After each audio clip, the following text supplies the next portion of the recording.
Oke, Bismillahirrahmanirrahim. Assalamualaikum warahmatullahi wabarakatuh. Selamat sore semuanya. Shalom, Om Swastiastu, Namo Buddhaya, salam kebajikan. Selamat sore teman-teman yang sudah hadir di Zoom hari ini. Wah, tadi saya sudah lihat ya, bahkan dari jam 3 ini teman-teman juga udah antri gitu di Zoom ini. Terima kasih untuk antusiasnya teman-teman. Dan karena acara ini baru akan dimulai, jadi teman-teman bisa langsung mengajak nih teman-teman yang lainnya untuk bisa hadir juga di Zoom sore hari ini. Oke, kita akan drop linknya lagi di sini. Oke, jadi boleh misalnya mau ngajak teman kampus, mau ngajak teman rumah, mau ngajak tetangga, mau ngajak siapapun gitu ya, boleh. Biar kita di hari Jumat sore ini bisa ngobrol-ngobrol bareng para expert nih di bidangnya gitu dalam webinar dari kampus ke lapangan. Siap jadi agen perubahan di sektor pertanian. Nah, sebelumnya perkenalkan saya Huda Sidki yang hari ini akan memandu jalannya acara pada sore hari ini. Oke, baik. Sebelum kita mulai acara kita pada sore hari ini, mau tanya dulu nih ke teman-teman yang ada 400.000 orang di sini. Nah, teman-teman dari mana aja nih asalnya? Boleh diklik di kolom chat di bawah. Ada siapa aja ya di sini? Boleh disebutkan nama dan juga asal.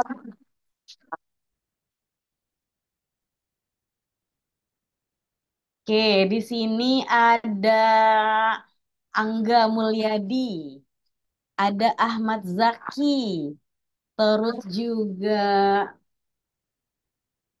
ada Asnawi, ada Amelia, ada Angga, ada siapa lagi? Ada Dimas, ada Eka Septiani. Nah, boleh banget chat di sini. Oke, wah udah mulai rame nih. Ada Lola Hati dari Sumatera Utara. Halo Lola. Ada Nur Alia dari Riau. Ada Fauzan dari Medan. Ada Dela. Ada Asmawi dari Sengkang. Ada Windy dari Medan. Ada Soa juga dari Purworejo. Wah, ini jauh-jauh ya. Ada Ahmad Zaki juga dari Medan. Ada Trio Herwansyah dari Lampung. Ada yang dari Jakarta Timur. Wah, luar biasa. Ini teman-teman udah pada siap ya untuk kita ngobrol-ngobrol sore hari ini. Nah, gimana kabarnya nih teman-teman? Hari ini boleh dikirimkan emoji yang paling menggambarkan suasana hati teman-teman. Atau mungkin ada yang lagi sedih atau happy. Fauzan ini sumringah banget nih senyumnya nih. Lola juga. Amelia kenapa sedih? Semoga nanti setelah webinar udah gak sedih lagi ya. Deli ini lagi berbunga-bunga ya, penuh cinta. Luar biasa. Puji Rahayu juga nih sumringah. Ahmad Zaki tanda tanya. Kenapa nih? Randa kenapa nangis? Terus juga Della Sumringan Nur Halimah berbintang-bintang. Wah, saking semangatnya ya buat webinar di hari ini. Oke, sekali lagi saya ingatkan bahwa teman-teman boleh mengajak rekan-rekannya untuk hadir di webinar kali ini. Karena di webinar kali ini kita nggak hanya akan mendapatkan ilmu gitu ya, dan juga sharing-sharing bareng dengan expert, tapi juga akan ada hadiah menarik. Nah, untuk penanya pada hari ini akan mendapatkan merchandise eksklusif dari Edi Farmers. Dan nantinya di akhir acara kita akan ada kuis. Nah, kuisnya ini nantinya akan mendapatkan hadiah yang menarik. Yang pertama ada power bank, terus juga ada TWX, terus juga ada neck fan. Neck fan itu kalau yang suka kegerahan gitu ya, atau suka nonton konser kegerahan, nah bisa pakai neck fan yang ada di sini. Nah, terus juga yang terakhir ada tas untuk teman-teman kuliah atau teman-teman bekerja. Oke, baik teman-teman. Tanpa berlama-lama lagi, selanjutnya saya akan menjelaskan tentang Bertani Academy. Boleh, kakak admin? Oke, baik. Wah, Windy senang bisa lolos MLSIB 7 di Bun. Alhamdulillah. Oke. Nah, oke. Sebenarnya webinar ini apa sih gitu ya? Ada apa sih di webinar kali ini? Nah, di webinar kali ini adalah webinar pertama kami di Bertani Academy. Nah, Bertani Academy ini adalah platform edukasi di bidang agrikultur yang diluncurkan oleh Edu Farmers International Foundation. Nah, apa aja sih isinya Bertani Academy? Akan ada banyak sekali hal yang bisa teman-teman pelajari di Bertani Academy.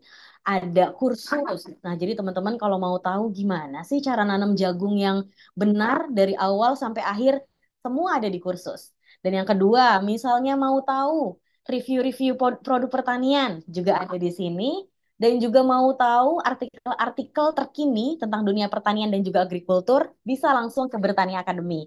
Dan tentunya akan ada info-informasi seputar webinar seperti yang dilaksanakan pada sore hari ini. Dan tentunya semua akses yang ada di Bertani Academy ini gratis.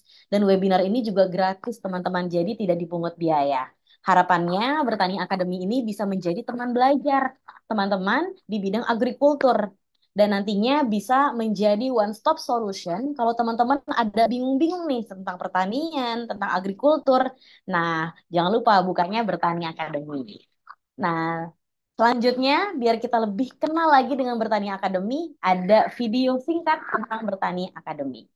Silakan dilihat. Hai, aku Teh Berta. Halo, aku Kang Berta.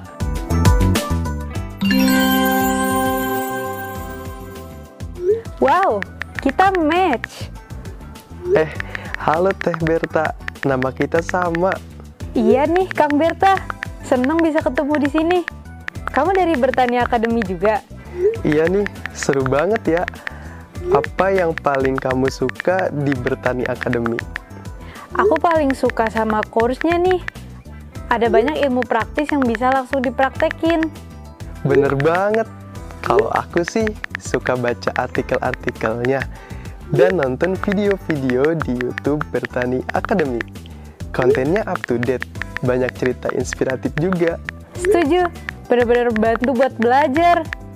Anyway, kalau ngomongin Bertani Academy, kita bakal sering ketemu loh, Kang Berta. Iya ya, asik deh kalau punya temen belajar yang bisa saling bantu. Setuju. Ayo belajar bertani bersama Bertani Academy. Sampai ketemu lagi ya Teh Berta.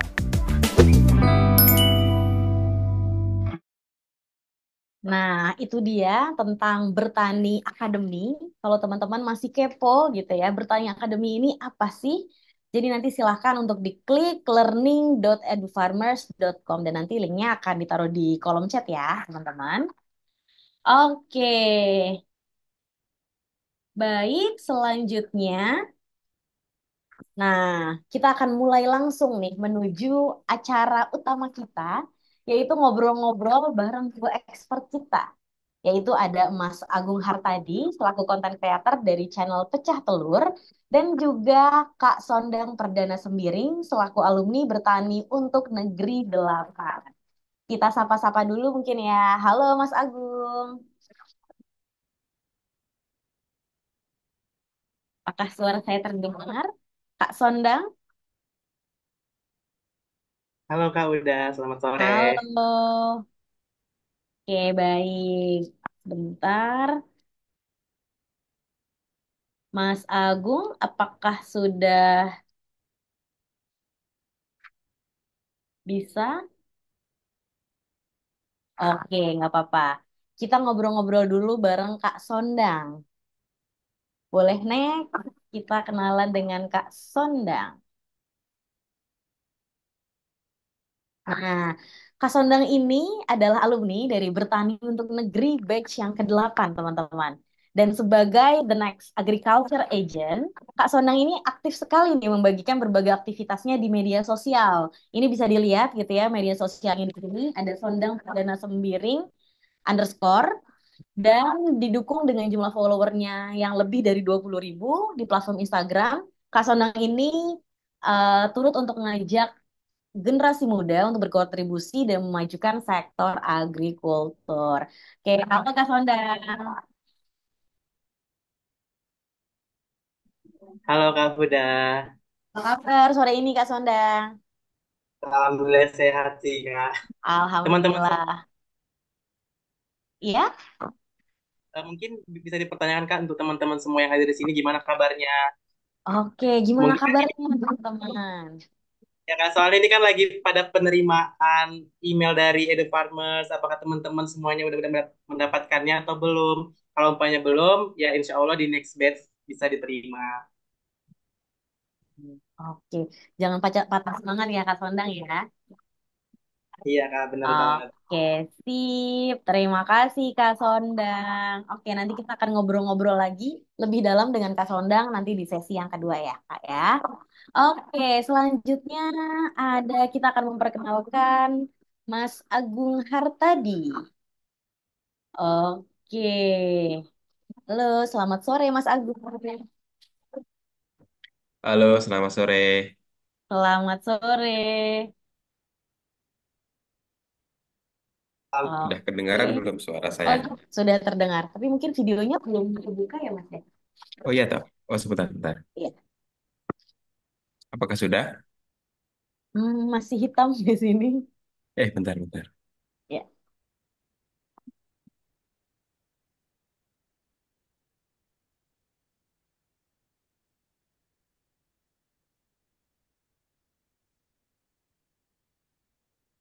Oke, sambil menunggu teman-teman, mungkin mau mengajak teman-temannya yang lain gitu ya untuk bisa hadir di webinar pada sore hari ini. Silakan dibagikan linknya yang ada di grup chat. Jadi boleh ajak siapapun sebanyak apapun gitu ya, teman-temannya untuk hadir di webinar sore hari ini. Kita ngobrol-ngobrol sambil belajar tentunya.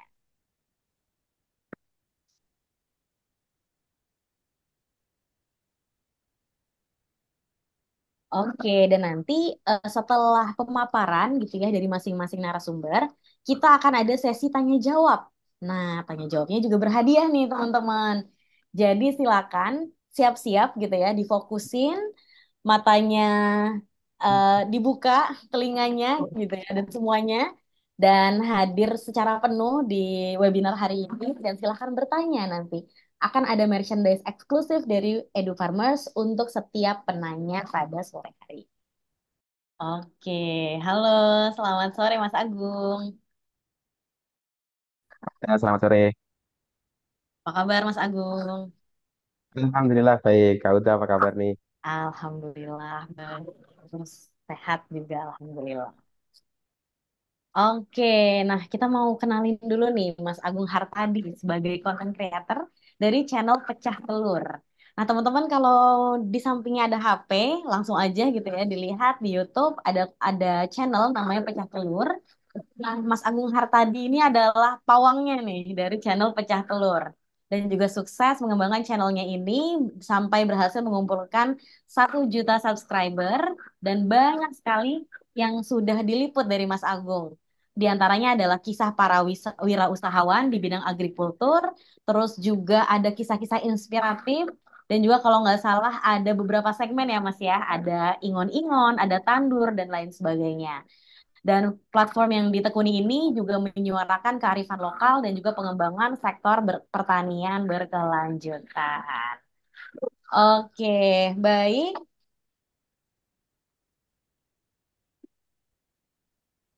Nah, baik. Mungkin kita langsung saja. Nah, untuk yang pertama kita akan banyak ngobrol-ngobrol dengan Mas Agung Hartadi.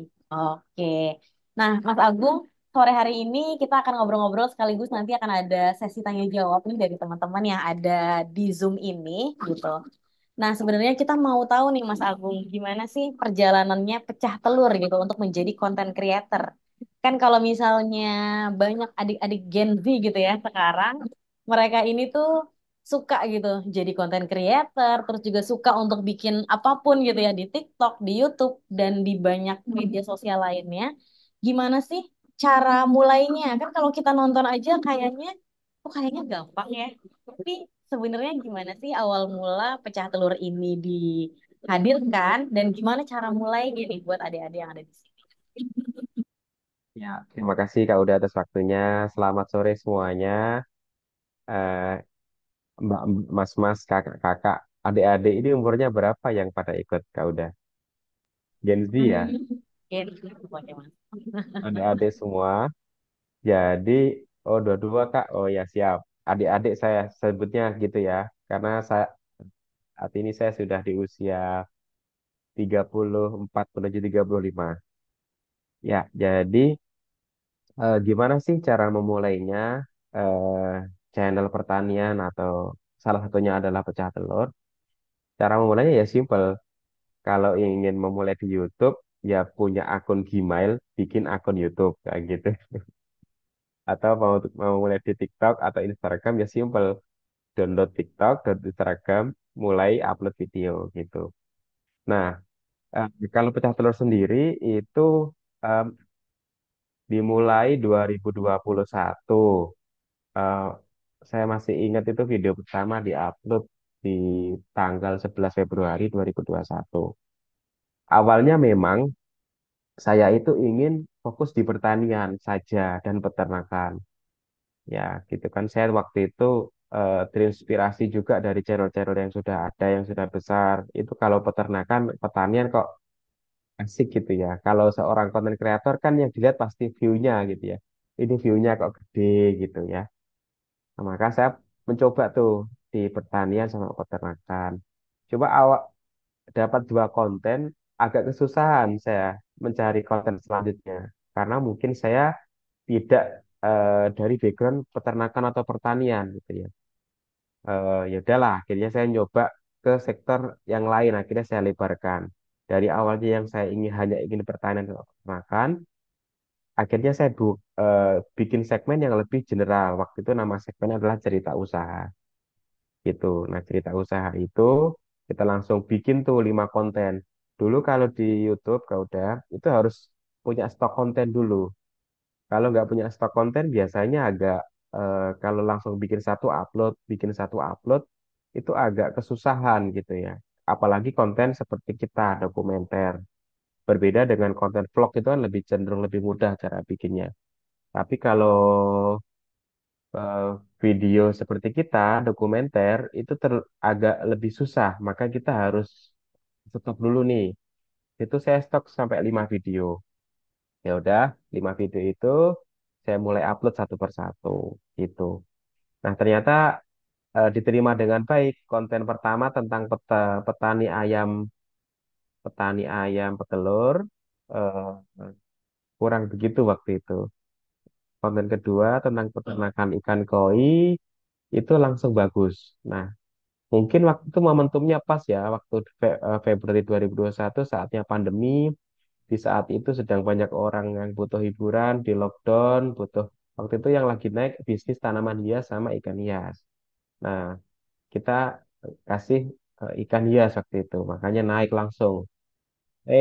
Video pertama yang tadi biasa-biasa aja ikut naik. Dan setelah itu langsung naik, naik, naik lagi gitu. Nah, kemudian alhamdulillah selama pandemi itu bagus adik-adik. Jadi sangat bagus gitu. Kita bermain di video inspirasi. Jadi ketika teman-teman punya subjek apakah tani, apakah ternak atau yang lain, itu bisa dikemas dari beberapa sudut pandang. Nah, pas waktu di tahun pertama di pandemi itu inspirasi itu sangat bukan inspirasi, konten yang sudah misal kayak petani itu petani besar, terus kemudian peternakan juga peternakan besar, pebisnis juga pebisnis besar, itu sangat diminati gitu ya, sangat dibutuhkan. Tetapi setelah pandemi berakhir, video-video yang sangat besar cakupannya atau sudah terlampau sukses itu menjadi menurun gitu. Terus kemudian saya coba tanya-tanya ke beberapa subscriber saya, kenapa kok kok turun begitu? Kok enggak saya coba apakah masih melihat pecah telur atau channel-channel sejenis? Rata-rata mereka udah bilang pada sibuk karena sudah kembali ke aktivitas gitu. Oh, udah sibuk ya. Terus kemudian saya juga riset lagi tuh, konten apa ya yang lagi rame? Oh, ternyata konten yang lagi rame adalah konten yang kecil, simple, mudah ditirukan. Oh, gitu ya, gitu. Kemudian saya coba menghadirkan segmen. Tadi kan sudah ada cerita usaha. Nah, kemudian saya lebih lebih perjelas lagi. Ada cerita usaha, ada namanya para perintis. Nah, para perintis ini fokus pada orang-orang yang memulai, yang belum skalanya belum besar, masih rumahan, apa ya, umpama pertanian gitu juga pertanian yang simple. tidak membutuhkan lahan yang luas. Nah, ini ternyata rame gitu. Wah, rame ya, ternyata orang hari ini butuh yang bisa diduplikasi atau cara-cara yang simple tertentu, teknik pertanian tertentu, teknik peternakan tertentu, begitu lebih rame gitu di tahun 2023 awal. Nah, akhirnya, oh berarti ada cerita usaha, ada para perintis. Nah, kemudian saya tambah lagi tuh, saya perjelas lagi. Ada tandur, tandur itu tentang pertanian, ingon-ingon tentang peternakan. Itu yang masih eksis sampai sekarang. Ada empat segmen di kita. Ada cerita usaha, yang fokus pada usaha-usaha gede, entah pertanian atau usaha yang lain yang gede-gede. Para perintis yang kecil-kecil, yang masih merintis, terus kemudian tandur sama ingon-ingon. Itu kita maintain sampai sekarang dan alhamdulillah masih bisa diterima gitu. Nah, jadi teman-teman yang mau memulai sebagai konten kreator, ini berarti adik-adik ingin jadi konten kreator Kak Uda ya, betul ya? Iya, betul. Ya. Jadi coba tuh dilihat peluang apa yang rame. Tapi tidak Hmm. berhenti di situ. Tapi sesuaikan dengan diri kita sendiri. Apa yang banyak atau apa yang bisa kita mampu kerjakan.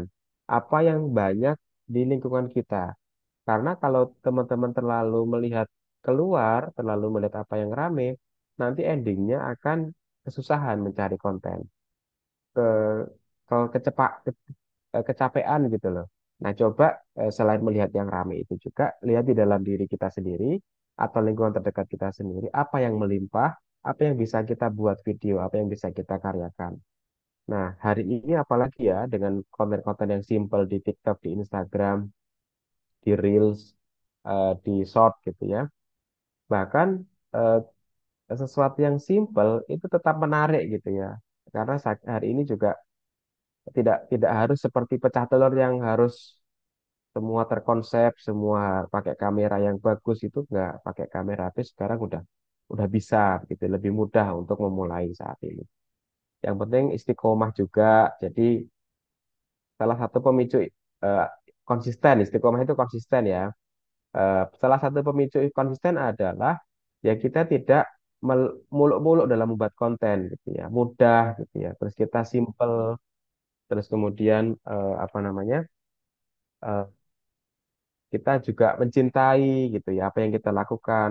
Kita doing this thing itu kayak nothing tulus gitu ya, tidak terlalu menggebu-gebu terhadap hasil. Itu salah satu kunci supaya kita konsisten. Tapi apakah konsisten gitu-gitu aja? Ya enggak, konsisten dan dievaluasi gitu. Nah, kita konsisten ini terus tahu ini sepi, tahu ini nggak ada view-nya, tapi kok agak konsisten itu bukan konsisten, tapi itu ya agak ada sedikit apa ya, bebel lah bahasa Jawa nih ya, agak Bebel. apa ya, agak ya dievaluasi Iya, gitu loh. iya. Kalau tahu ini sepi ya nggak harus konsisten terus, maksudnya sepi ya dievaluasi, tapi jangan berhenti gitu loh. Konsisten itu seperti itu. Dievaluasi ini kok sepi kenapa ya, coba lihat konten sebelah rame ya, bahas apa sih gitu. Oh rame ya, yaudah, ketika rame coba dari sisi kita yang mirip-mirip yang bisa seperti itu. Singkatnya gitu mungkin Kak Udaya, nanti bisa kita lebih panjangan tanya jawab. Oke, baik. Berarti ini ya, karena kan sekarang tren itu kan cepet banget ya Mas Agung ya gitu. Karena kadang beberapa yang mau jadi konten kreator gitu, jadinya ngikutinnya kita coba ngikutin tren gitu, biar langsung naik lah gitu kontennya. Menurut Mas Agung, gimana sih cara bikin balance gitu? Tetap ada trennya, tapi tetap yang tadi karya kita punya gitu.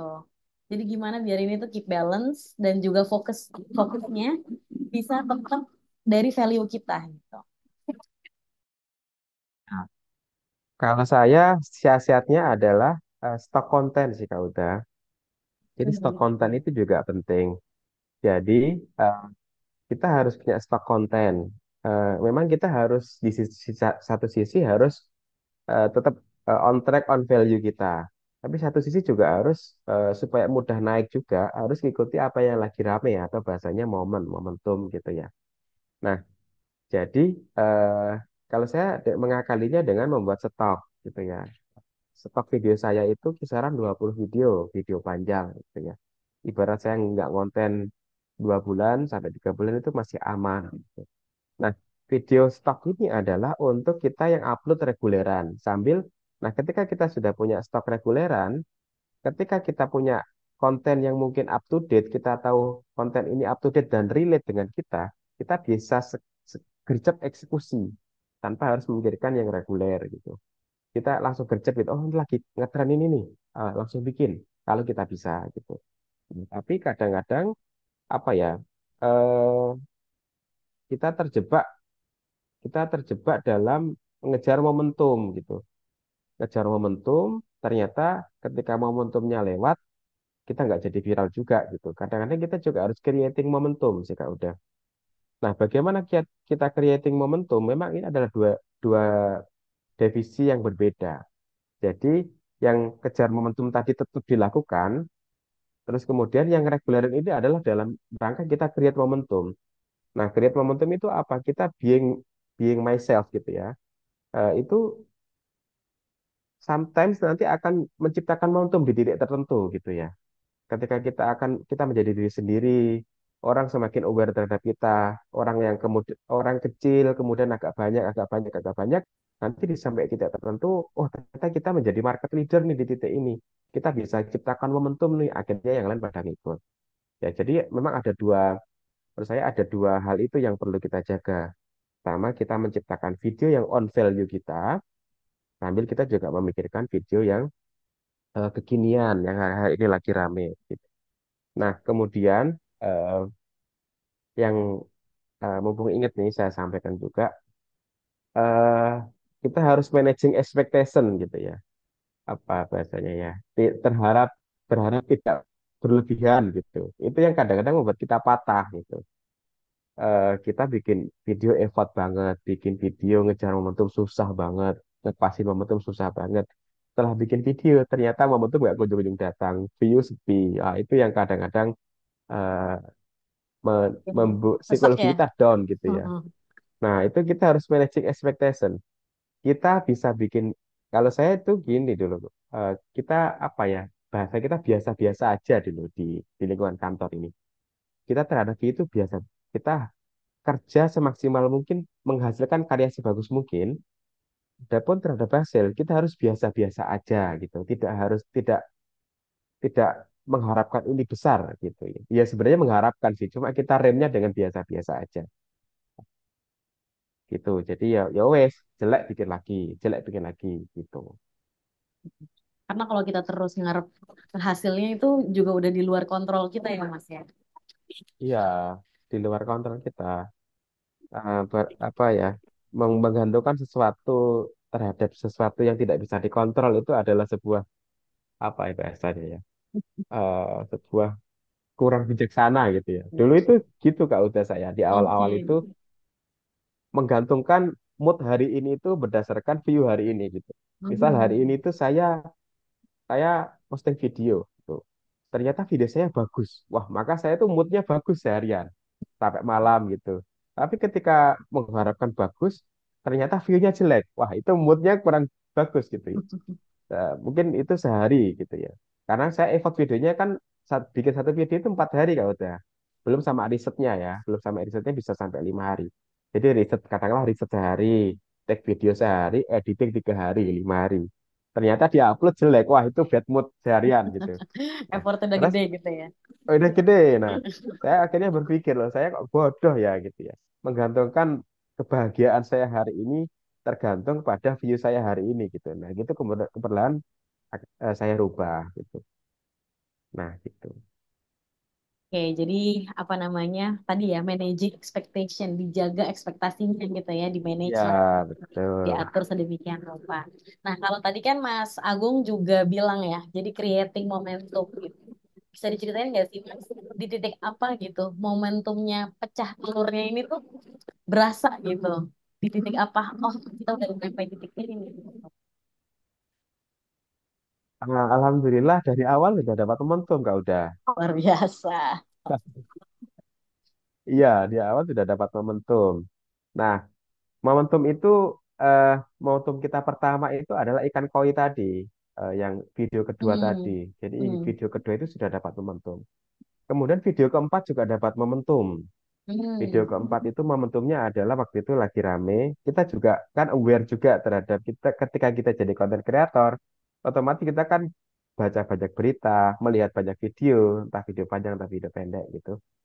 Nah, itu waktu itu lagi rame, teman-teman adik-adik mungkin lupa mungkin ya. Dulu ada pernah rame RUU Miras waktu itu. Hmm. RUU Miras tentang rame waktu itu. Nah, saya datang ke seorang narasumber yang dia jualan sayur itu. Ternyata sebelum dia jualan sayur, dia jualan botol miras gitu. Oh, nyambung nih sama yang Pas lagi ya. rame. Ya udah, Hmm. pas. Nah, walaupun saya udah punya stok konten, nah video yang ini saya dahulukan. Wah, ini harus Hmm. segera diedit nih. Mumpung momentumnya lagi naik gitu. Jadi saya bikin judulnya eh, mantan pengepul botol miras sekarang jualan sayur. Ya, kayak gitu-gitu kita Iya. cantol-cantolkan apa yang lagi rame. Alhamdulillah dari awal sudah dapat momentum. Nah, kadang-kadang eh, momentum itu ketidaksengajaan. Kadang Hmm.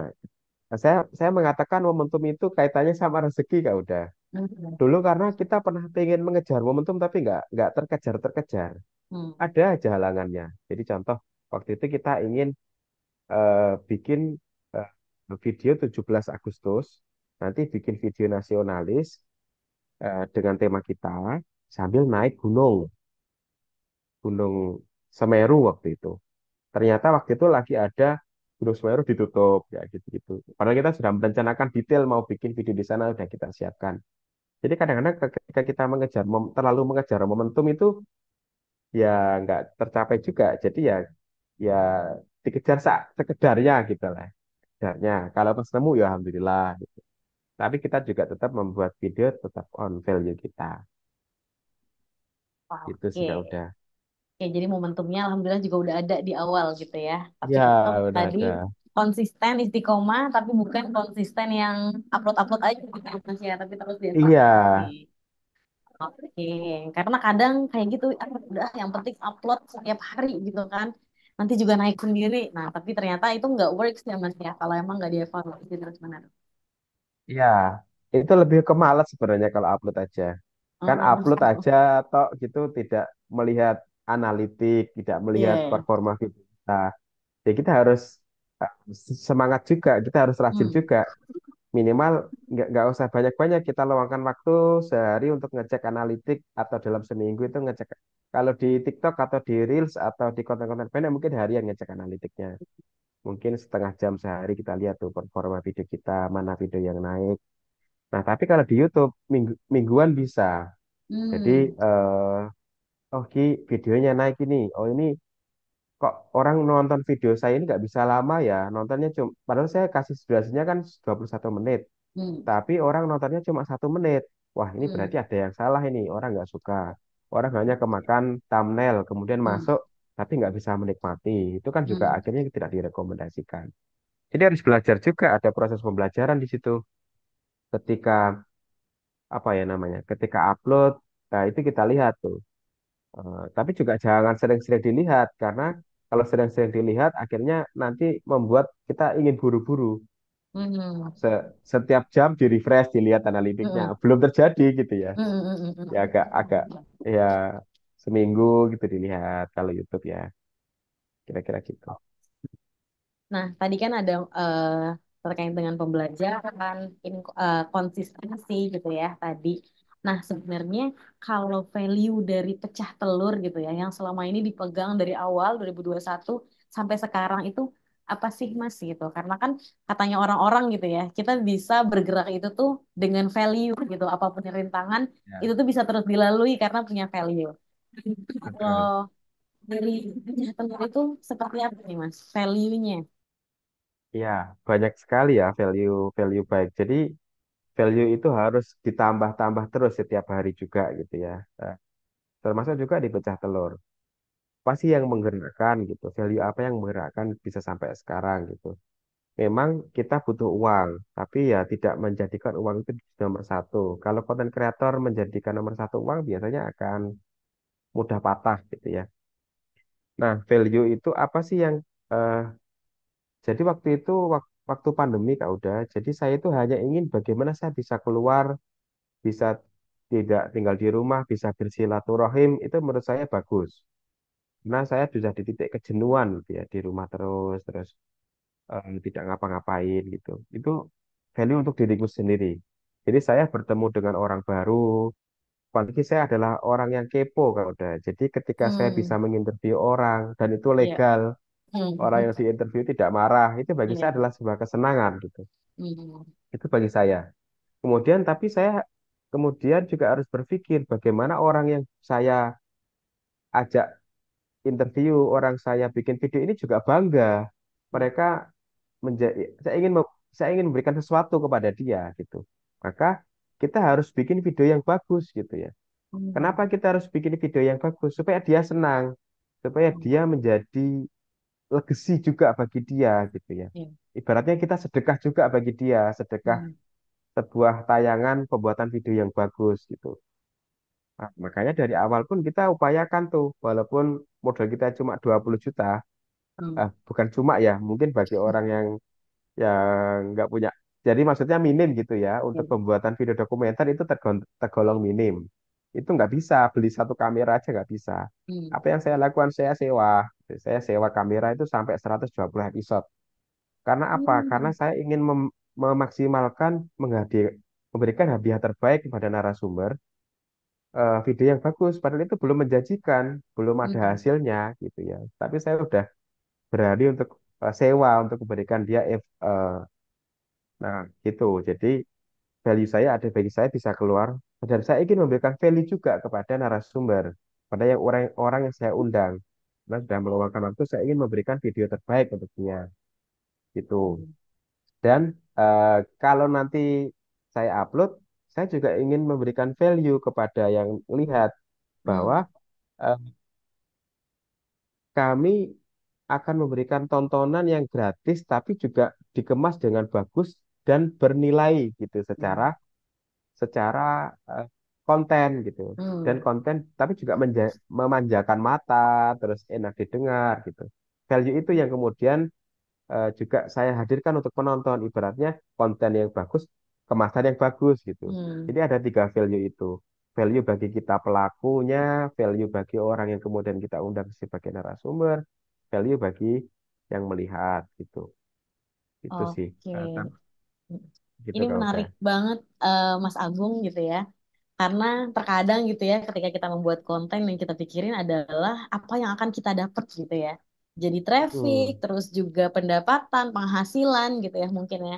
Tapi tadi ada insight menarik gitu. Jadi kalau kita membuat konten juga kita memikirkan value apa yang bisa kita berikan gitu kepada narasumber atau objeknya apapun itu.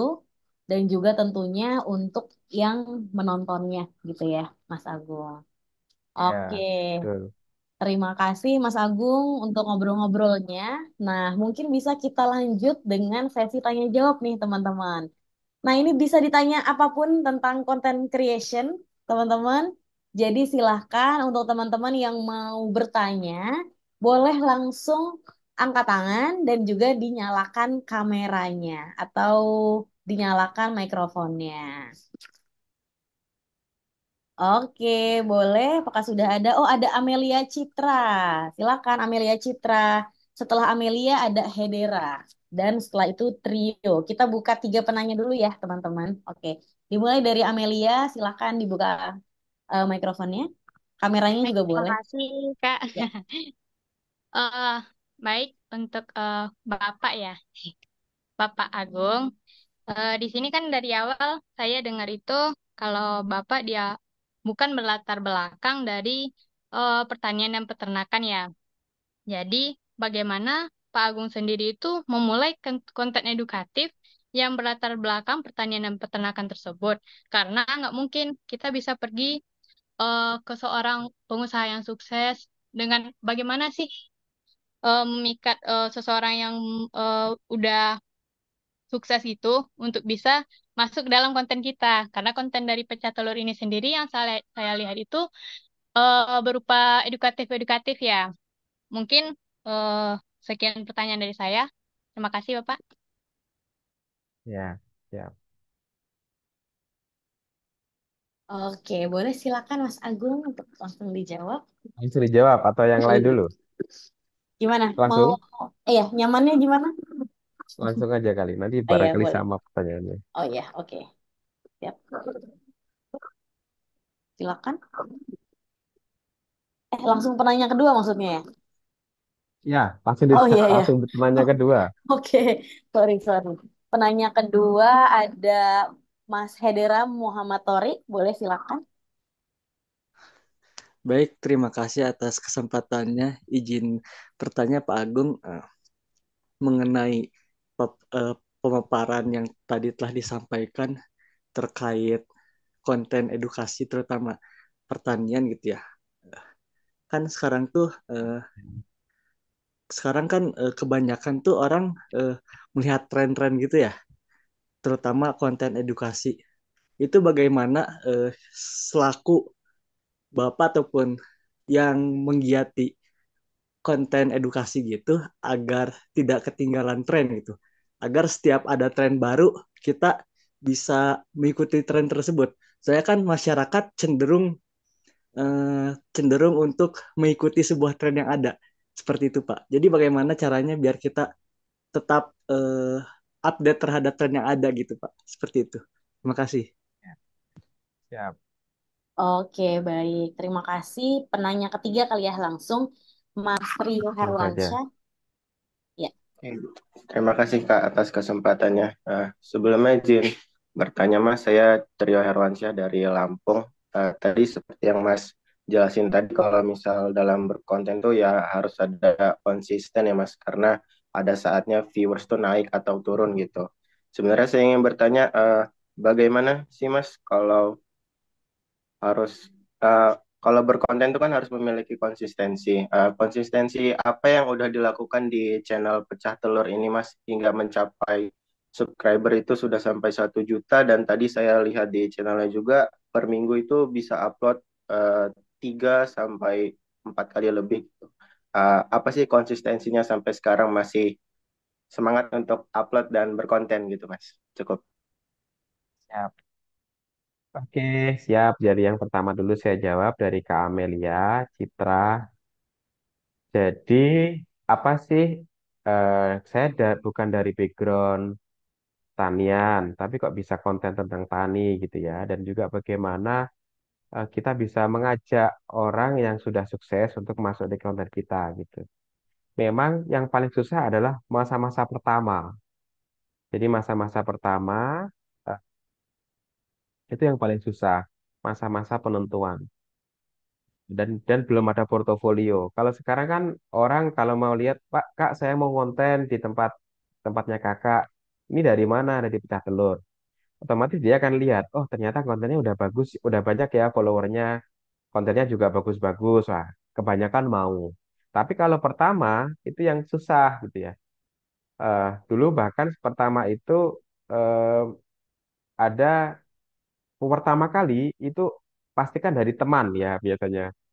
Teman itu yang biasa dia itu tidak melihat apa yang kita hasilkan, tidak melihat apa yang kita bicarakan, tapi melihat kitanya.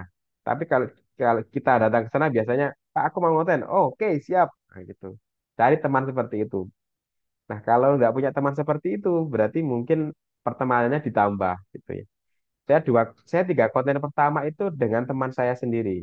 Jadi yang peternakan ayam, peternakan koi, sama ibu-ibu yang punya beberapa minimarket itu adalah teman saya sendiri. Nah, kemudian setelah dari teman itu sendiri, kita mulai melebar. Saya sudah kehabisan konten waktu itu setelah ketiga teman. Saya melihat ke konten keempat itu sudah temannya teman. Saya cari ke teman saya. Kak, ada enggak temanmu yang budidaya atau tani atau bisnis yang sukses? Mau tak bikin konten. Nah, karena dia sudah tahu proses kita liputan, walaupun belum tahu hasilnya ya. Oh, kita kameranya apik, serius, disiplin. Ya, kita juga waktu itu saya ada ID card ya untuk menunjukkan kita serius itu walaupun awal-awal saya sudah eh mulai ada bukan dari awal, tapi saya sudah pakai ibaratnya itu apa namanya? Pakai sepatu, pakai baju yang pantas gitu. Nah, di konten berapa itu saya sudah mulai pakai ID card, menunjukkan kita kayak serius gitu loh, profesional gitu. Nah, gitu. Itu juga walaupun belum lihat kontennya, impresi pertama udah terkesan, wah, bagus nih gitu. Attitude-nya bagus, kostumnya bagus. Kita datang ketika janjian juga jangan sampai telat. Apalagi sampai membatalkan itu sangat fatal.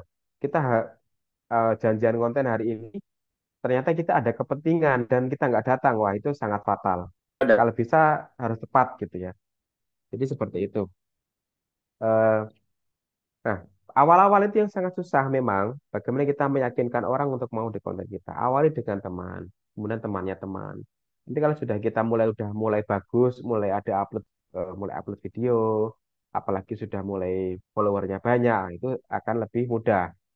Terlebih sekarang kita tidak kesulitan bikin konten karena sudah banyak yang merekomendasikan, sudah banyak yang DM, Kak, kalau datang ke sini konten ini, kalau datang ke kota ini ada bagus ini pengusaha ini. Nah, sekarang itu udah gitu. Saya tinggal nyatet aja nih data list saya banyak gitu. Nanti kalau ke kota itu mau konten itu dan sebagainya. Gitu ya, Kak. Jadi gunakan momentum awal pertemanan kita untuk bikin konten yang bagus gitu ya. Mumpung ada yang mau gitu. Itu kalau konten melibatkan orang lain. Kalau konten melibatkan diri sendiri kan tidak harus izin sama orang lain. Berarti kan cukup kita sebagai objeknya gitu. Yang kedua adalah tadi Pak siapa ya keduanya yang menanyakan tentang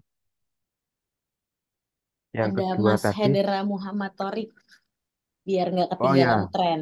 Nah, iya biar tidak kita ketinggalan tren.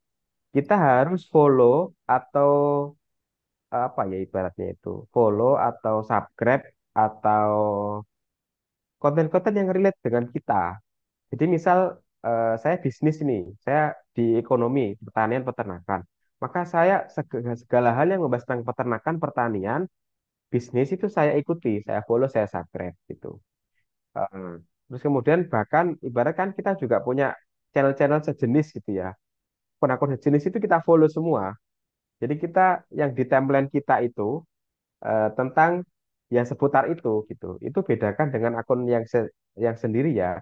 Biasanya kalau akun kita kan ya teman SMA, teman sekolah, tetangga kita kalau akun personal. Tapi kalau akun yang kita ciptakan untuk bisnis ini ya follow-nya ya orang-orang yang sesuai dengan segmen yang akan kita bidik itu. Nah, dengan itu kita tidak akan ketinggalan tren. Pasti mereka lagi ngomongin apa, kita tahu dulu. Atau bahkan saya multi genre. Saya juga ikut tentang politik, saya juga ikut tentang di dunia yang lain. Supaya kadang-kadang itu saya tren di bidang yang lain itu saya bawa di bidang saya. Kan pasti ada irisan-irisan dikit gitu. Itu supaya kita tidak ketinggalan tren. Ya kita memang harus meluangkan waktu setiap hari harus melihat gitu. Menyisihkan waktu investasi lah bahasanya itu investasi Mas. Itu ya Kak ya. Yang oke. ketiga tadi siapa Ya, ya? yang ketiga tadi ada Mas Trio Hermansyah gitu. Tips atau best Ya, practice Mas Dari biar Hermansyah. konsisten. Jadi ya gimana sih supaya konsisten gitu ya? Apa sih yang sudah dilakukan pecah telur sampai sekarang? Konsisten apa gitu ya? Ya konsisten upload tentunya, konsisten upload, konsisten belajar. Dulu itu setiap malam, waktu saya memulai YouTube, saya itu konsisten belajar setiap malam tentang algoritma. Karena fokus di awal saya kan YouTube ya. Jadi setiap malam itu pasti yang saya lihat algoritma YouTube terus setiap hari. Setiap hari sampai winning gitu ya. Konsisten belajar penting. Wah, kenapa ya konten saya nggak berkembang? Itu saya belajar bagaimana cara membuat thumbnail yang bagus, bagaimana orang biar tetap stay melihat tontonan kita. Itu konsisten belajar tetap ya. Dan juga kita juga konsisten upload. Kita banyak teori tapi nggak praktek juga percuma. Jadi kita teori praktek itu terus konsisten. Dulu dulu tidak seminggu 3 kali Kak Trio enggak. Dulu cuma 1 kali. Dan saya karena juga menghemat budget, saya itu kerjanya cuma di hari Sabtu. Jadi kalau hari Sabtu itu paginya saya bikin untuk liputan, liputan sampai mungkin jam 2 sampai jam 3 gitu. Nah, nanti pas arah jalan pulang, biasanya saya gunakan untuk survei tempat yang saya mau interview minggu depan gitu. oh tempatnya bagus, gini gini gini. Karena kan kita waktu awal-awal pasti butuh apa ya belajar. Kalau sekarang nggak perlu survei sudah bisa, karena sudah beratus-ratus yang kita buat, sudah hafal lah ibaratnya. Saya survei dulu dan sebagainya. Dulu saya menyisihkan 1 hari. Nah kemudian ketika kita sudah besar, mem- pertengahan lah ya pertengahan. Ketika kita sudah mulai naik tuh, kita udah mulai naik, kita sudah mulai rekrut tim. Alhamdulillah saat ini tim pecah telur ada 14 orang. Jadi ketika kita sudah merekrut tim, nah hal yang paling wajib adalah bagaimana finansial kita yang bagus, manajemen. Ketika kita lagi bagus finansialnya, karena konten kreator itu nggak tentu ya. Bisa jadi misal katakanlah hari ini dapat 1 juta secara uang, bulan depan dapat 100 juta. Bisa jadi bulan depannya lagi dapat 1 miliar, bulan depannya lagi kembali lagi ke 1 juta, bisa jadi. Maka kita harus punya tuh manajemen keuangan yang bagus. Kalau saya 300 kalau saya minimal 30% keuntungan itu selalu saya sisihkan untuk inovasi, untuk cash flow bahasanya ya. Uang cadangan. Gunanya untuk apa? Ketika kita lagi sepi, kita itu masih bisa menggaji karyawan, kita masih bisa inovasi, kita masih bisa untuk melakukan konten supaya tetap konsisten tadi. Jadi kunci konsisten kalau usahanya sudah besar apa? Cash flow-nya harus bagus gitu. Kalau awal-awal karena nggak butuh uang yang banyak, ya butuh kedisiplinan kita sendiri. Kira-kira seperti itu. Oke, terima kasih Mas Agung untuk jawabannya tadi ya. Dari gimana caranya konsisten, terus tadi memulai, terus tadi sampai kita manajemen cash flow-nya gitu ya, seperti apa. Biar Ya, tiba-tiba hari ini dapat 1 miliar, tapi bulan depan ternyata dapatnya misalnya 500.000, itu biar nggak kaget ya Mas ya. iya, biar nggak kaget Oke, betul. oke baik. Masih ada satu penanya terakhir mungkin teman-teman. Ada yang mau bertanya lagi sebelum kita tutup? Oke, ini yang pertanyaan terakhir ya. Mbak Sari Sipahutar. Boleh silakan dibuka mikrofonnya. Maaf, kalau misalnya suaranya agak kurang jelas, Mbak.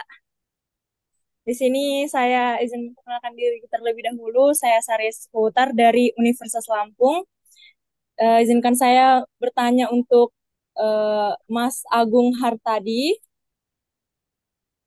Sini saya mau bertanya, bagaimana sih cara kita para mahasiswa nih yang HP-nya itu gimana ya, nggak support gitu gitu. Padahal kan kita itu pengen banget nge-upload gitu. Padahal kita tuh kan biasanya tuh para penonton tuh sukanya yang HD ya, yang eh, apa resolusi dari videonya itu bagus. Tapi kita itu para mahasiswanya itu eh, nggak punya kayak gitu, maksudnya nggak ada penunjangnya maksudnya. Nah, kira-kira ada nggak sih solusi buat kami ini yang biar tuh kontennya itu bagus gitu. Terima kasih. Ya, ini mahasiswa ini ya. Langsung dijawab Kak udah. Boleh Mas? Silakan. Ya. Ini kok kebanyakan Lampung ya. Tadi ada Lampung juga. Ini juga Lampung. Ini dari mana aja Kak udah pesertanya? Ini ada banyak. Ada yang dari Lampung, ada yang dari Medan, ada yang dari Aceh. Jadi memang sudah dari mana-mana nih Mas. Waduh, nasional ini udah dia. Nasional. Ini webinar nasional. Ya Kak Sari, jadi bagaimana ketika kita nggak punya HP, tapi kita ingin konten yang bagus? Pertama, karena mahasiswa, jadi kalau Kak Sari punya keberanian, kalau punya keberanian, pertama yakinkan orang tua. Yakinkan orang tua untuk memberikan HP yang bagus untuk konten. Nah, jadi coba diyakinkan orang tuanya, Kak, atau Bapak, Ibu, saya mau konten, saya mulai jadi konten kreator. Boleh nggak saya dimodalin HP yang bagus? Nah, nanti pasti kalau ayah, bapak atau ibunya punya uang, pasti ketika Kak Sari kelihatan serius dan mungkin track recordnya tidak aneh-aneh gitu ya, pasti dikasih. Tapi kalau kebetulan nggak punya uang, mungkin dari keluarga yang pas-pasan, ya nanti ada yang cara yang kedua. Cara yang kedua, ini kita masih mengupayakan HP ya, mengupayakan HP yang bagus. Dengan pinjam. Ya, pinjam atau sewa teman. Pecah telur itu sewa, Mbak, awalnya sampai 120 episode. 120 episode itu 1 tahun lebih, itu sewa. Karena kita nggak punya alat yang bagus untuk bikin konten. Karena kita termasuk yang ingin bikin kualitas yang bagus dengan uang yang ada gitu ya. Waktu itu 20 juta. Maka 20 juta itu tak putar terus gitu. Ya, yang bisa lakukan adalah sewa gitu ya. Karena alat mungkin alat satu set yang seperti punya kita itu di atas 200 juta. Padahal uang kita cuma 20 juta. Kan nggak mungkin ya. Jauh banget gitu ya. 10%-nya. Nah, makanya saya sewa. Jadi Kak Sari bisa sewa. Bahkan tidak harus sewa. Kalau HP kan bisa pinjem temannya sebelah, teman sahabatnya atau apa. Ya gitu itu bisa. Ya gimana? Ya mungkin kalau pinjam kan harus ada giving back juga ya. Mungkin ya sering traktir atau dan sebagainya itu bisa diakali sendiri lah. Itu. Nah, kalau kepentok juga nggak punya teman yang punya HP bagus atau juga sewa ya nggak punya uang, pinjam malu dan sebagainya, ya maksimalkan apa yang ada. HP yang HP-nya minimal kan ada kameranya kan, walaupun nggak bagus, ya tinggal diakalin aja. Jadi kita itu kalau bahasa kita di teman-teman ini itu bukan tentang alatnya, tapi tentang orang di belakangnya, man behind the gun-nya gitu. Itu yang selalu kita tancapkan di sini. Percuma kita bikin punya alat-alat yang bagus, tapi kita dalam mengoperasikan ilmu kita masih mentok. Bagaimana kita mengkaryakan ini supaya menjadi bagus. Maka kita harus update ilmu terus-menerus. Nah, itu juga yang kita install ke tim-tim di sini. Jadi bagaimana kita harus berlatih secara ilmu. Kamera yang jelek pun, HP yang itu masih bisa kok, masih bisa. Apa namanya? eh, Dengan angle yang bagus, walaupun 3HD, ataupun dengan konten yang bagus. Jadi konten video itu kan ada dua. Ada yang bagus visualnya, atau bagus, ada tiga berarti ya. Ada yang bagus video visualnya, ada yang bagus audionya, ada yang bagus kontennya. Isi kontennya harus bagus. Nah, misal katakanlah secara visual tidak mumpuni, ya udah nggak apa-apa. Secara apa namanya, secara audio kurang bagus nggak apa, ya berarti kontennya yang harus dibaguskan. Kalau itu juga susah, ya harus belajar lagi gitu ya. Kalau ternyata audionya masih bagus, ya udah fokus audio sama konten. Nah, itu nanti visualnya bisa di eh, yang lain gitu. Jadi memang harus dimaksimalkan. Nanti sering-sering browsing aja. Cara ngonten dengan HP seperti ini. Cara ngonten tanpa harus menampilkan muka dan sebagainya. Seperti itu ya Kak Sari. Semoga bisa menjawab. Oke, baik. Terima kasih Mas Agung Hartadi untuk jawaban-jawabannya tadi yang sangat praktikal. Pertanyaan terakhir tadi juga mengakhiri sesi gitu ya bersama dengan Mas Agung.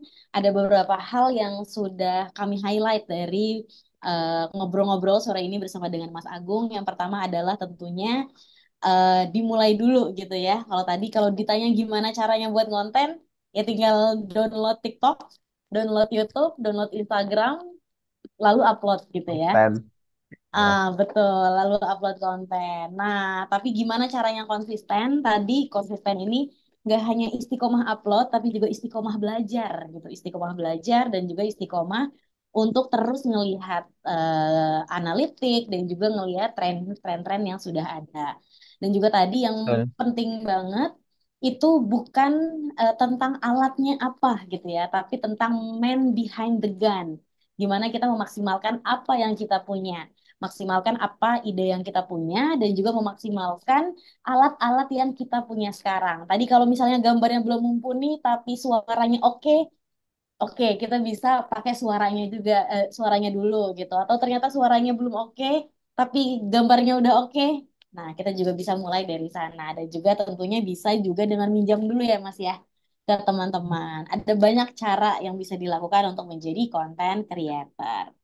Oke, baik. Terima kasih banyak Mas Agung untuk ngobrol-ngobrolnya sore hari ini. Sebelum kita lanjut ke pembicara selanjutnya, kita foto bersama dulu kali ya, Mas Agung ya. Ya, itu yang ditunggu. Oke.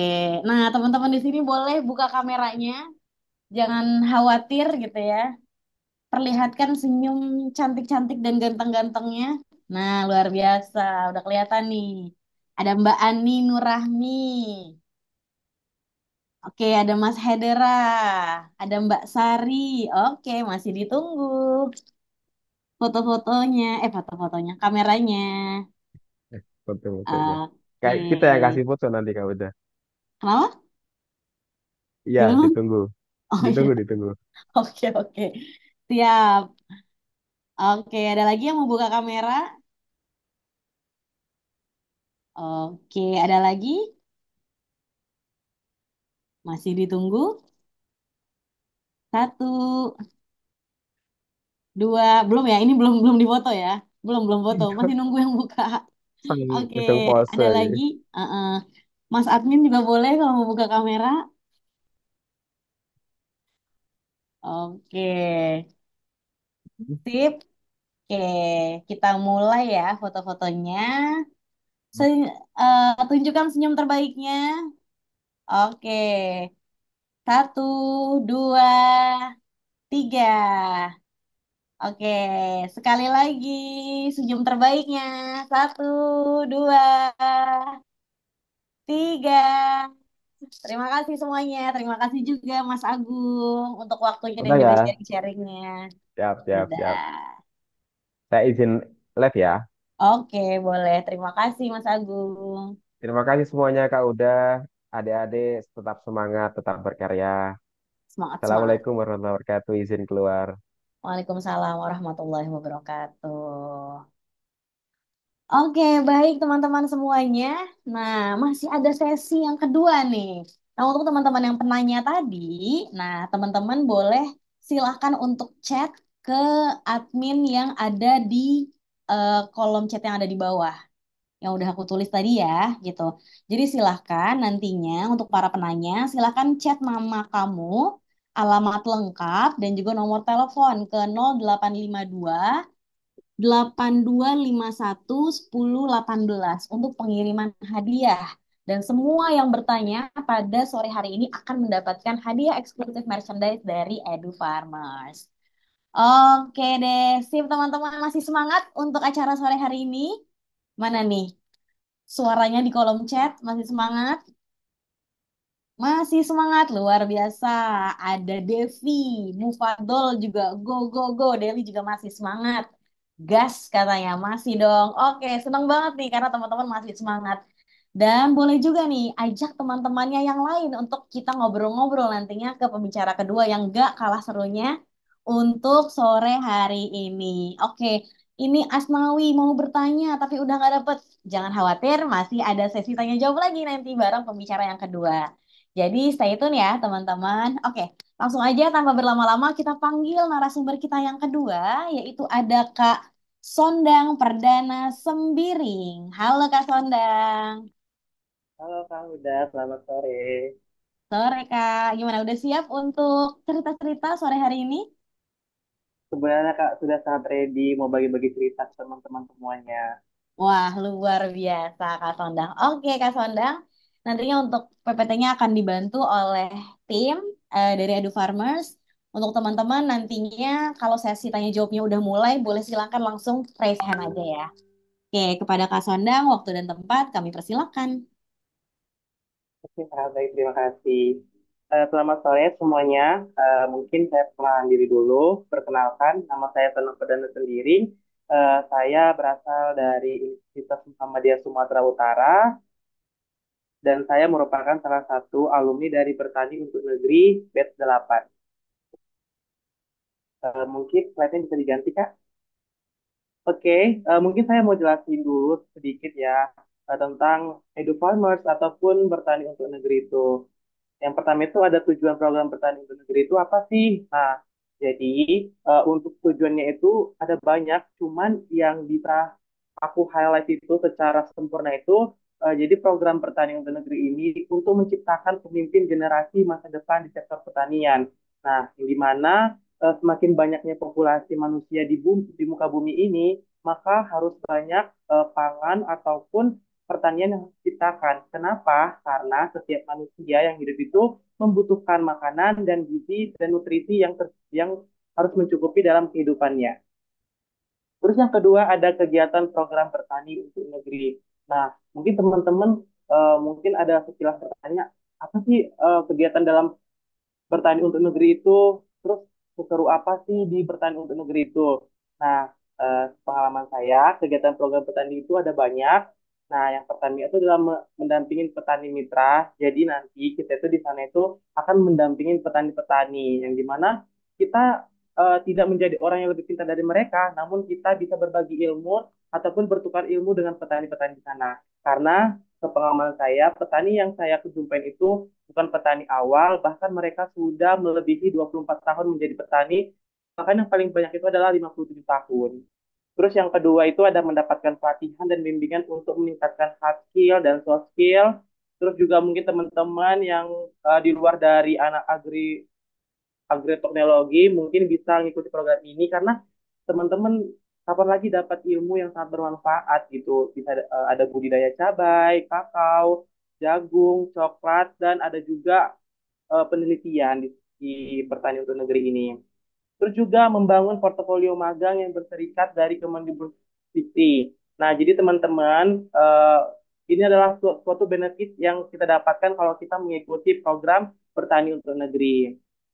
Terus habis itu yang ketiga itu ada pengalaman program bertani untuk negeri. Nah, pengalaman yang saya dapatkan itu sangat banyak dan nggak bisa dideskripsikan. Kenapa? Saya merupakan mahasiswa yang dari jurusan teknologi hasil pertanian atau lebih dikenal dengan teknologi pangan. Nah, saya tidak mempunyai basic sama sekali dengan yang namanya budidaya.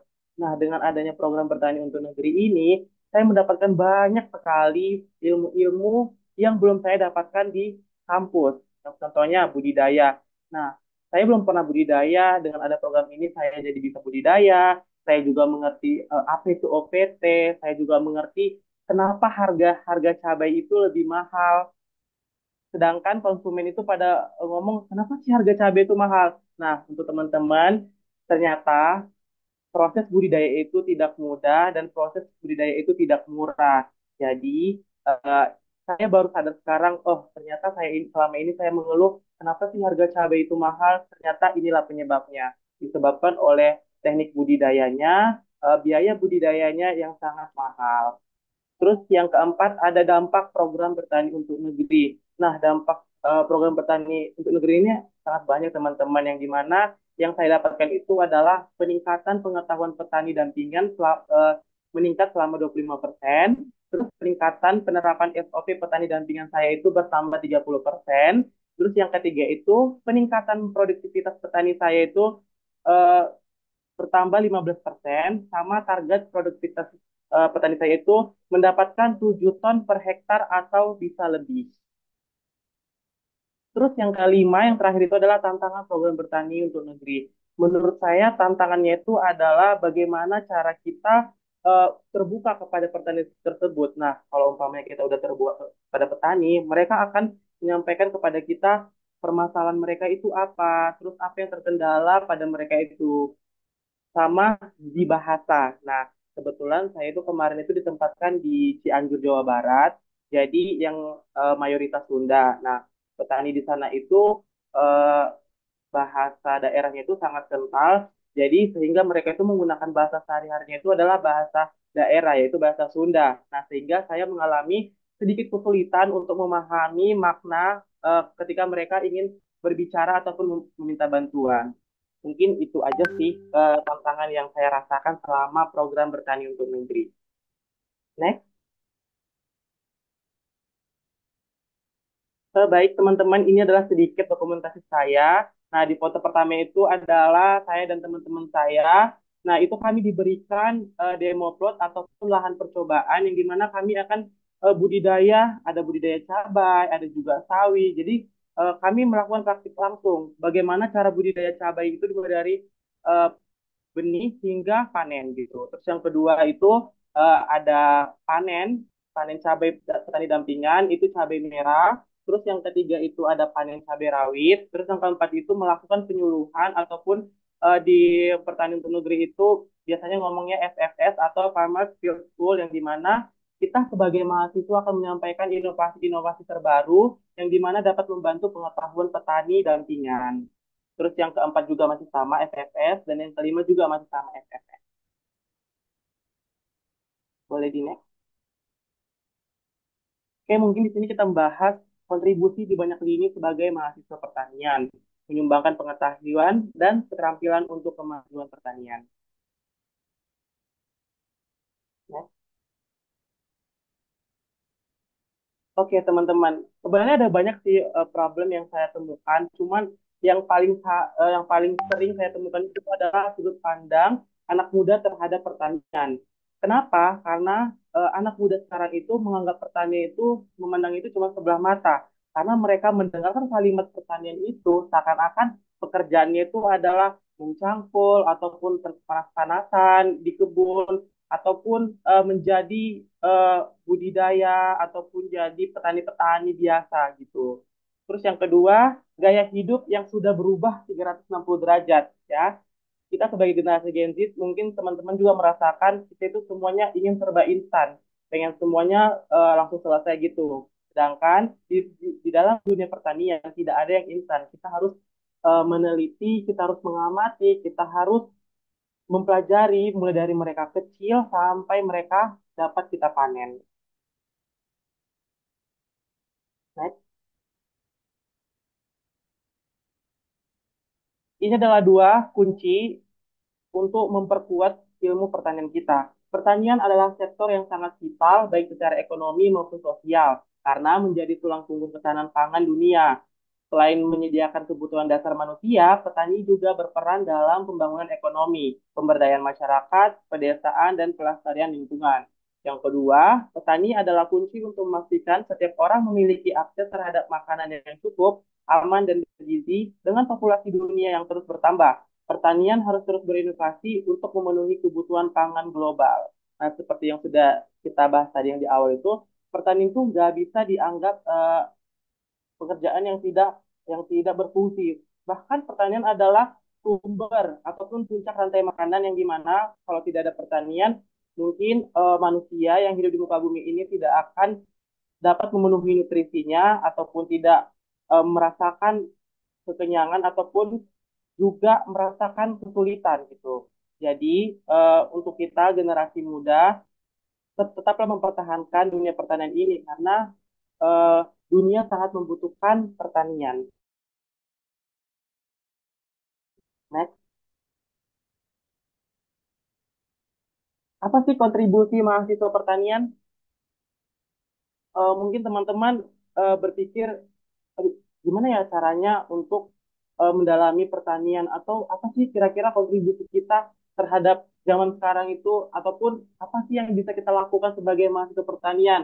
Nah, ini sudah saya rangkum menjadi 5. Yang pertama itu adalah penelitian dan inovasi. Nah, untuk teman-teman semua yang sedang duduk di kursi mahasiswa, nah penelitian dan inovasi itu sangat penting, yang dimana mungkin kita sudah mendapatkan fasilitas dari kampus tentang penelitian. Nah, mungkin kita bisa meneliti ataupun kita membuat inovasi-inovasi baru. Nah, contohnya nih, aku punya contoh sesuai dengan pengalaman aku. Nah, inovasi terbaru itu adalah membuat trichoderma ataupun buat PSB atau asam amino dan juga membuat buku yang dimana komposisinya itu 60% dari daun hijau dan ditambah dengan 40% sampah kertas bekas.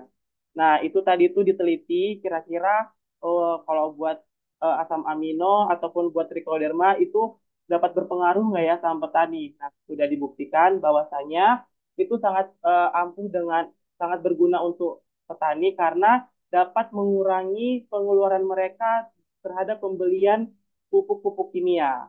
Terus yang kedua, pendidikan dan pelatihan. Nah, di sini mungkin kita perlu menyalurkan kepada masyarakat itu seperti melakukan pengabdian. Kita itu mempunyai inovasi terbaru loh, Pak, Bu, yang dimana ini akan membantu Bapak Ibu semuanya dalam dunia pertanian.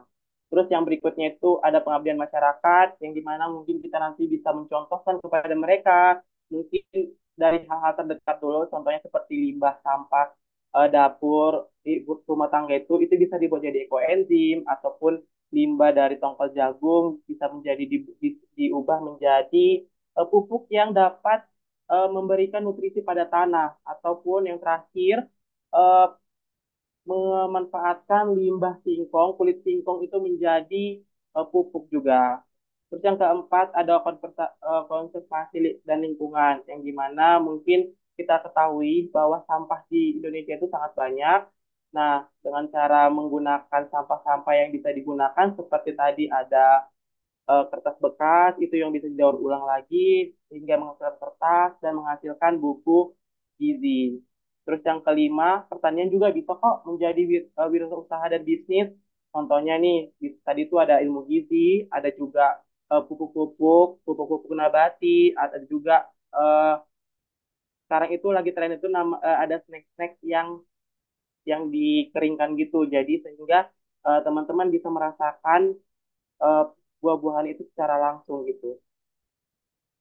Next.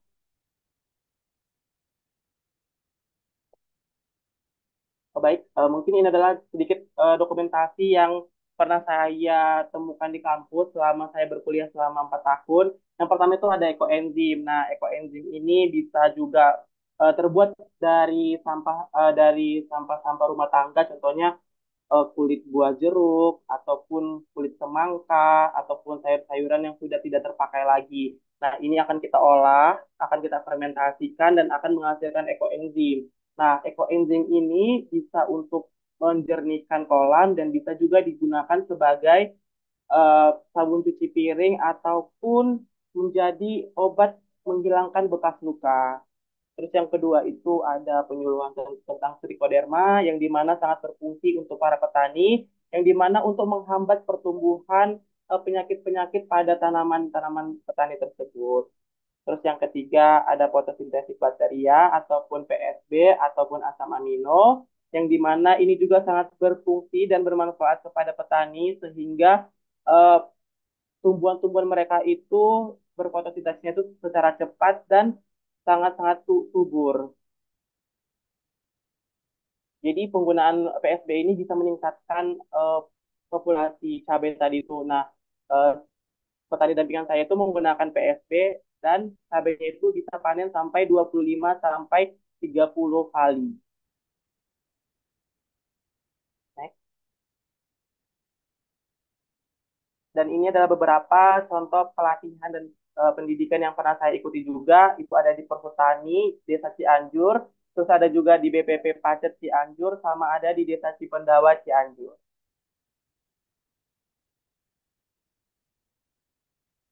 Terus yang ketiga ini adalah yang pernah saya alami juga, pengabdian masyarakat. Yang pertama itu limbah singkong. Nah, kulit singkong tadi itu bisa dimanfaatkan menjadi pupuk. Nah, yang kedua itu ada limbah dapur rumah. Yang tadi seperti tadi saya jelaskan bahwa sampah dapur kita itu bisa diolah lagi menjadi ekoenzim. Terus yang ketiga itu ada limbah tongkol jagung. Nah, ini tadi tongkol jagungnya itu akan diolah nanti menjadi pupuk yang bisa menutrisi kembali tanah. Nah, para petani itu sering banget menggunakan yang namanya itu pupuk kimia, yang dimana sebenarnya penggunaan pupuk kimia itu sangat berbahaya apabila tidak ada rotasi tanaman. Nah, itu bisa menghambat ataupun merusak bakteri-bakteri baik dalam tanah tersebut. Nah, dengan adanya limbah tongkol tersebut ini bisa mengembalikan ataupun bisa mempercepat kembalinya nutrisi-nutrisi pada tanah tersebut. Oke, ini adalah konservasi dan lingkungan yang pernah saya coba. Nah, ini buku gizi ini adalah buku yang tadi saya jelaskan, yang dimana bahan dasarnya itu adalah 60% dedaunan sama 40% tanah. Dan ini merupakan salah satu pencapaian saya dan tim saya menerima pendanaan PKM 2023. Dan sekarang itu isi bukunya diisi dengan nutrisi-nutrisi ataupun kecukupan gizi yang dibutuhkan untuk balita, ada juga untuk anak-anak, dewasa, remaja, lansia, dan ibu menyusui.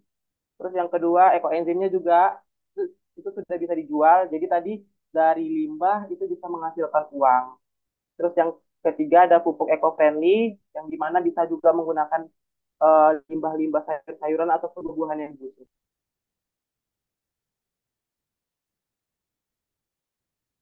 Baik untuk kewirausahaan dan bisnisnya. Nah, itu tadi pupuk-pupuk yang kita inovasi itu bisa kita jual dengan menghasilkan mulai dari limbah itu tadi bisa menjadi cuan juga, jadi rupiah. Terus juga bukunya sama yang terakhir ini adalah snack. ini ada merupakan snack kering yang dimana ini saya temukan itu karena petani cabai saya itu ada menanam beberapa sayur dan sayurnya itu tidak laku.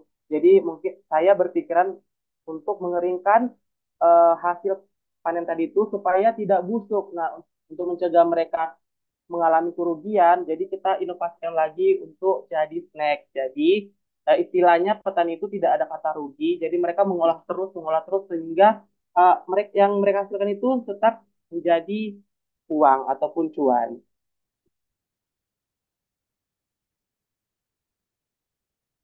Mungkin ini sedikit kata-kata yang mungkin yang bisa eh, buat teman-teman semua untuk membangkitkan rasa cintanya untuk terhadap pertanian tersebut. Bertani bukan hanyalah soal bercocok tanam, tapi juga soal membangun negeri. Jadilah petani yang penuh semangat dan tak kenal lelah untuk menghidupi dunia.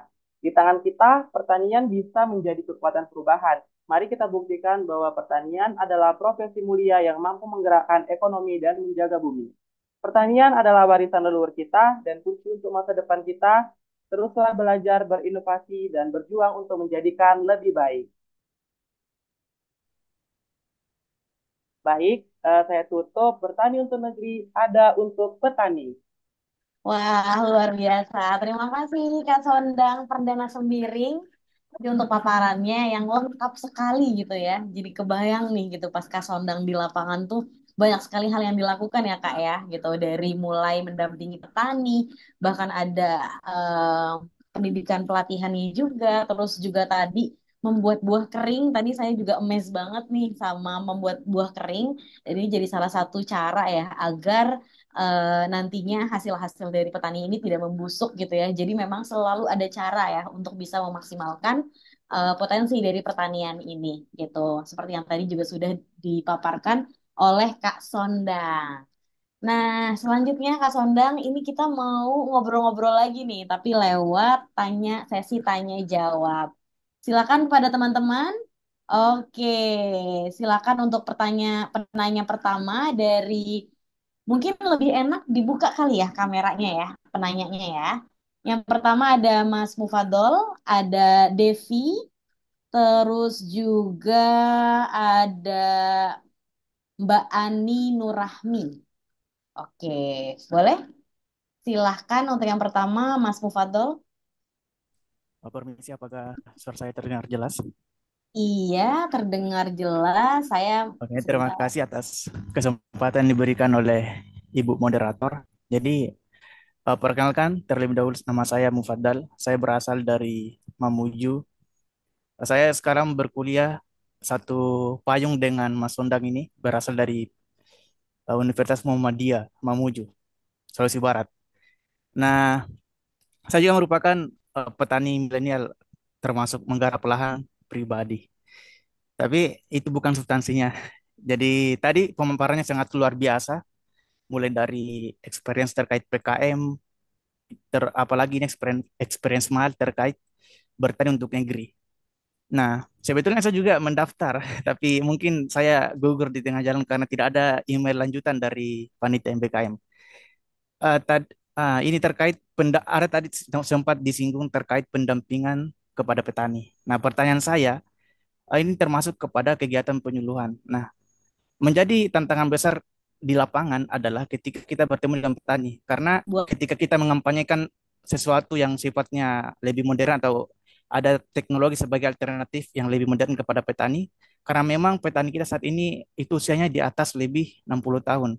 Jadi mereka terkadang kekeh dan tidak menerima masukan dari orang yang lebih muda.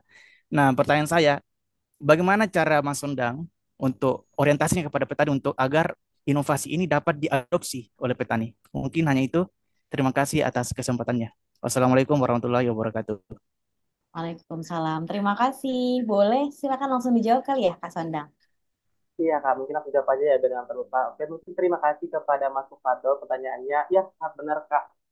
Ternyata eh, petani dagang saya itu adalah umurnya yang 3 kali lipat dari saya, yang dimana kan kita ketahui sendiri bahwa orang-orang tua itu memiliki eh, keteguhannya sendiri gitu kan. Jadi mungkin mungkin saya tadi saya lupa jelasin bahwa kami itu yang Edu Farmers Pertanian Luar Negeri itu kami juga bekerja sama dengan BPP Pacet ataupun bisa disebut dengan sebagai penyuluhan juga. Nah, yang gimana cara untuk meyakini kami itu bahwa yang pertama itu adalah kami melakukan bukti nyata yang dimana kami minta lahan sedikit untuk dijadikan demo ataupun pembuktian bahwa apa yang kami terapkan itu akan berhasil. Nah, seperti yang Mas jelaskan tadi itu bahwa masyarakat itu ataupun petani itu sangat susah untuk menerima.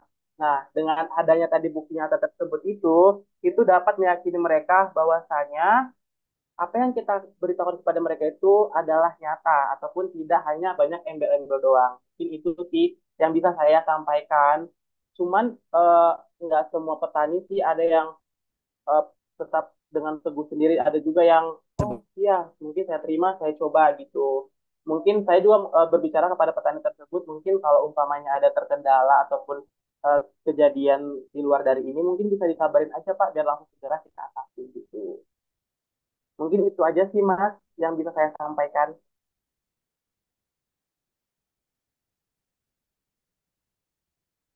Oke, terima kasih jawabannya Kak Sondang.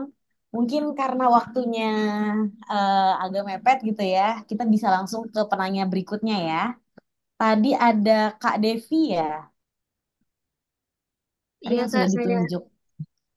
Oke, Kak siapa? Sorry, Kak Devi ya. Iya, Kak mungkin Devi. langsung saja Kak. Heeh. Boleh saya tanya? Sebelumnya, perkenalkan nama saya Devi, mahasiswa Universitas Nahdlatul Ulama Yogyakarta, Prodi Agribisnis.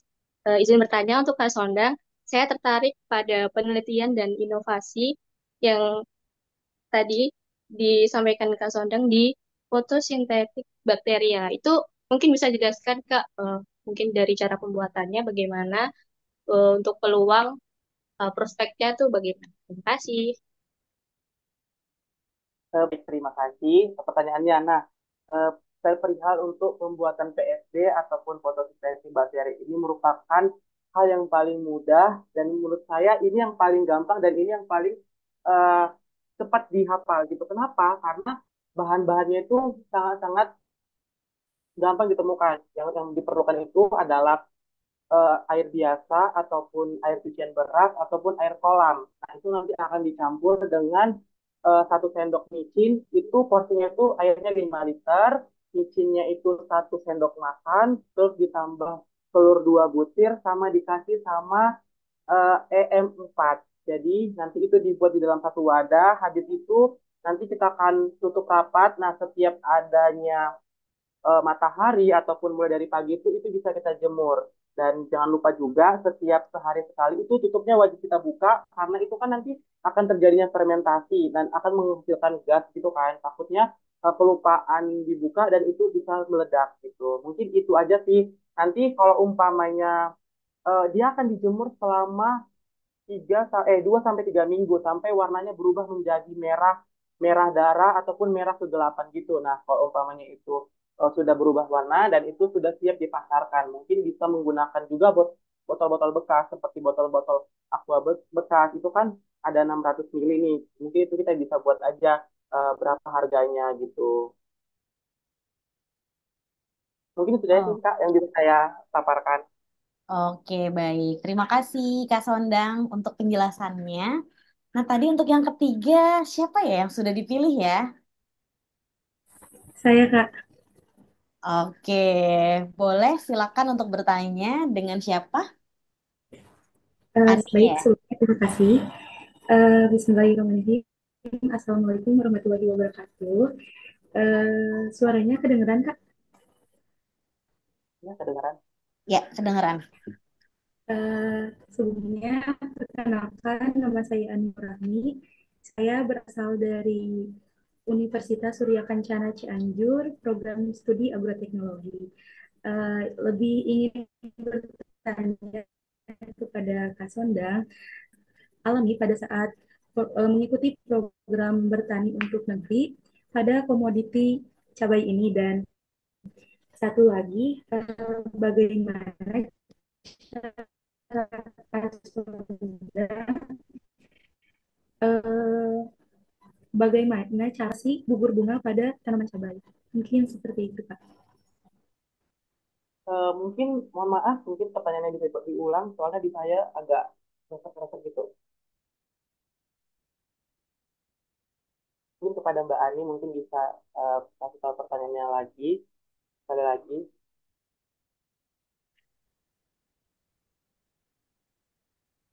Oke, baik. Halo, Mbak Ani. Boleh. Eh, Kendala apa saja yang Kak Putih program bertani untuk negeri? Kedengeran, Kak? Apakah terdengar, Kak? Iya, terdengar. Ya. Untuk pertanyaannya, kendala apa saja yang Kak Sondang alami pada saat Kak Sondang mengikuti program bertani untuk negeri pada komoditi cabai ini? Dan pertanyaan selanjutnya, bagaimana tips dari Kak Sondang untuk mengurangi presentasi gugur bunga pada tanaman cabai? Oke, ada dua pertanyaannya ya. Oke, Ya. boleh silakan Kak Son. Baik, terima kasih kepada Teteh Ani ya. Mungkin dari tadi dari unsur ya, oke. Mungkin untuk ataupun apa tantangan tadi itu yang kendala yang saya hadapi pada program bertani untuk negeri itu, yang pertama itu mungkin di bahasa, karena kan maksudnya kan bahasa Sunda kan nih. Saya kan dari Sumatera nih, jadi eh, kurang mengerti dengan bahasa. Terus yang kedua itu adalah saya merupakan mahasiswa yang jurusan teknologi pangan yang dimana belum ada sama sekali basic dan menurut saya ini bukan kesulitan untuk saya sendiri karena sebelum kita diterjun ke lapangan itu kita akan dibekali sama penyuluh ataupun sama BP pajak itu nanti mereka itu akan ngasih kita materi-materi ataupun informasi-informasi yang dimana mungkin nanti kita akan rangkum lagi gitu. Kalau umpamanya ini jawabannya gimana terus kalau umpamanya penyakit ini obatnya apa dan yang paling penting itu adalah Edu Farmers itu ataupun bertani untuk negeri itu sudah menyiapkan seluruh rancangan ataupun materi-materi yang akan disampaikan kepada petani nanti. Jadi untuk kalian yang udah lolos, nanti kan akan belajar lagi bagaimana sih cara budidaya, bagaimana cara mengatasi permasalahan-permasalahan di petani, dan lain sebagainya. Mungkin itu tuh jawaban pertama. Terus yang untuk yang kedua, cara mengatasi gugur bunga. Nah, eh, jadi biasanya itu kami tuh menekankan kepada petani dampingan itu tidak menggunakan pupuk-pupuk kimia yang terlalu berlebihan, yang dimana kami itu sangat mendorong uh, kita harus menggunakan pupuk-pupuk nabati. Cuman pergerakan ataupun proses dari pupuk nabati ini sangat uh, bisa dibilang lebih lambat dari pupuk kimia tersebut. Namun pencegahannya itu kami melakukan itu supaya tidak rusaknya ataupun tidak adanya kerontokan pada bunga ataupun gugur bunga pada tanaman cabai tersebut. Jadi kami di selama bertani untuk negeri itu kami mendukung mendorong penuh itu menggunakan pupuk nabati aja sekalian juga untuk mengurangi populasi sampah yang kita temukan di sekitar lingkungan. Ini itu aja sih yang saya alami selama mengikuti program bertani untuk negeri. Oke, baik. Terima kasih Kak Sondang untuk pemaparannya. Itu ya, mulai dari bertani untuk negeri sampai ke teknisnya tadi ya, tentang seperti apa. Oke, baik. Teman-teman, karena juga waktunya sudah jam 16.52, mungkin untuk pertanyaannya kita cukupkan sampai sini. Nah, tapi jangan khawatir nih teman-teman, tetap akan ada hadiah eksklusif untuk 4 orang pemenang. Akan ada hadiah berupa tas fiskal, terus juga akan ada em, power bank, terus juga akan ada neck fan, oke, dan juga nanti akan ada hadiah menarik lainnya, masih rahasia. Oke, baik. Nah, sebelumnya kita foto bareng lagi yuk, semuanya bareng dengan Kak Sondang.